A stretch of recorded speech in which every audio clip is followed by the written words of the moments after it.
গতকাল ছিল 8th Feb, আমার বাবানির স্কুলের অ্যানুয়াল ডে ফাংশন। তো আমাকে দেখে জানি না তোমরা বুঝতে পারছো নাকি, আমি প্রচুর টেনশনে ছিলাম, কেননা সে সময়ে আমার বাবান উঠছিল স্টেজে। আর এই দেখো, বলতে বলতে আমার বাবানির ডান্স স্টার্ট হয়ে গেছে। তো আমি খুব টেনশনে ছিলাম এই কারণে যে ও স্টেজে উঠে ডান্স আদৌ করবে নাকি, কেননা এত লাইট স্টেজ, অপর সাইডে হাজারজন মানুষের ওপরে বসে রয়েছে। আর তো বাবানের ডান্স পারফরমেন্স দেখে চোখ থেকে টপ টপ করে জল পড়ছিল। আর তোমরা যারা বড়রা আছো তারা ওকে একটু আশীর্বাদ করো যাতে ও এইভাবেই এগিয়ে যেতে পারে। তাই আমরা সবসময় ভগবানের কাছে প্রে করি। আর তোমরা কি খুঁজে পেয়েছো এই কিউটি কিউটি বেবিদের মধ্যে আমার কিউটি পাইটাকে?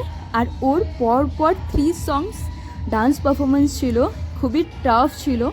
তো যাই হোক, তোমরা দেখতে পাচ্ছ আমি খুব শর্টের মধ্যে ভিডিওটা করছি, প্রায় 2 মিনিটের কাছাকাছি। আর ওর পরেই ছিল আমার ডান্স পারফরমেন্স। আর এই দিকে দেখো, ওকে ওপর থেকে স্টেজ থেকে নিচে নিয়ে এসেই ওর প্রচুর শরীর খারাপ ছিল 2 দিন ধরে, ফিভার, কাফ। তো তার মধ্যে ওকে দেখাচ্ছিলাম এখানে যে ও মেকআপ করেছে, কি সুন্দর কিউট লাগছিল দেখতে। তো যাই হোক, এই দেখো আমার ডান্স পারফরমেন্স।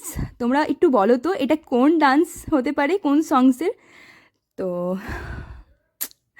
খুব সুন্দর কেটেছে কালকের দিনটা, আমার লং লাইফ ফুল ডে আমার মনে থাকবে। আমরা খুব মিস করবো এই দিনটাকে, প্রত্যেকটা মাম্মাস।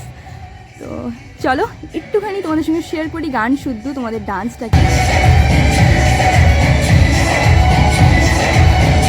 সিরিয়াসলি বলতে গেলে আমি স্বপ্নেও ভাবিনি যে আমার বাবান কিডস সুপারস্টারের অ্যাওয়ার্ড পাবে। তো ভীষণ হ্যাপি আমরা, আমরা সবাই সারপ্রাইজ হয়ে গেছি।